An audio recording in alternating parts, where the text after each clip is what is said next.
नमस्कार, स्वागत है आपका बीके वाणी चैनल में।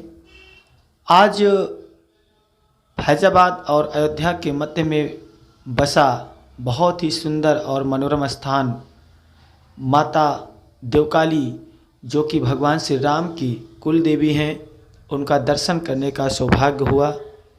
दर्शन करने के पश्चात जब मैं उत्तरी छोर से गेट से बाहर निकल रहा था तो मेरी नज़र एक पीपल के पेड़ पर पड़ी।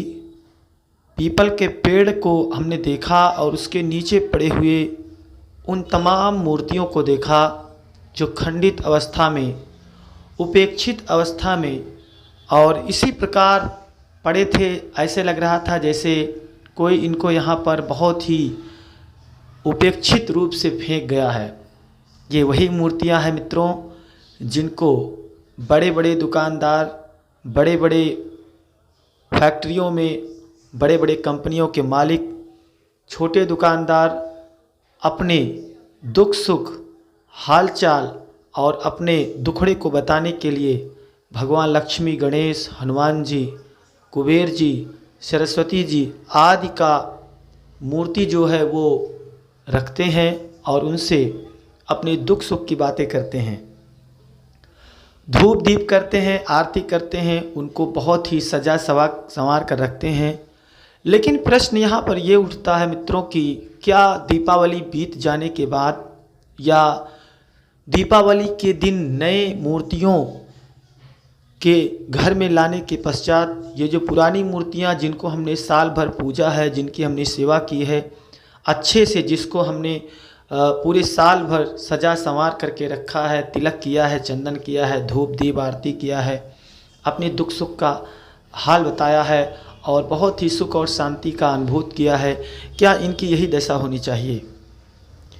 संभव है कि यहाँ पर उपस्थित तमाम बंदरों के द्वारा किया गया हो, लेकिन फिर भी क्या ये हमारी जिम्मेदारी नहीं है, हम सबकी जिम्मेदारी नहीं है, या उन लोगों की जिम्मेदारी नहीं है जो इनको नई मूर्ति आने के पश्चात ऐसे स्थान पर रख देते हैं जहां पर इसकी संभावनाएं ज़्यादा हैं कि इनकी ये दशा हो सकती है। आप भी देखिए इन मूर्तियों को किस प्रकार ये खंडित अवस्था में, उपेक्षित अवस्था में ऐसे फेंके गए हैं जैसे लगता है कि ये कभी किसी के प्रतिष्ठानों में, किसी के दुकान में, घर में कभी पूजे नहीं गए हों।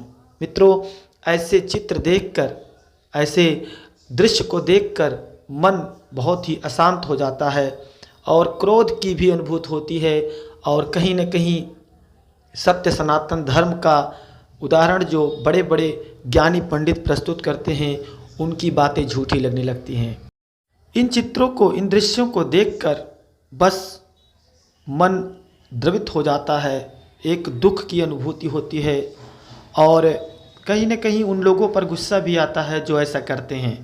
मित्रों, मैं मानता हूं कि ऐसी स्थिति में आप इनको पानी में नहीं डाल सकते, लेकिन आप ऐसे स्थान पर रख दें जहां पर ये सुरक्षित हों, या फिर ऐसे स्थान में आप रह रहे हैं जहां के निकट सरजू जी हैं और भी कई घाट हैं, तमसा घाट हैं, वहां पर आप इनको विसर्जित कर दें अथवा ऐसा कुछ कर दें जिससे इनकी ये दशा न हो। नहीं तो फिर आपके पूजा पाठ, धूप दीप आरती का कोई मतलब नहीं रह जाएगा और हिंदू धर्म पर उंगली उठाने वाले, सत्य सनातन धर्म पर उंगली उठाने वाले और तमाम तरह के उन धर्म के ठेकेदारों को एक अवसर मिल जाएगा जो आए दिन देवी देवताओं का मजाक बनाते रहते हैं। आपसे निवेदन है कि ऐसा कृत्य बिल्कुल न करें। ये दृश्य जो है ये देवकाली मंदिर का है। पीपल के पेड़ के नीचे तमाम मूर्तियां पड़ी हैं। आज आप जाएंगे तो उनको उसी दशा में पाएंगे। धन्यवाद। ऐसे ही आपको नए वीडियो के साथ हम फिर मिलेंगे। धन्यवाद।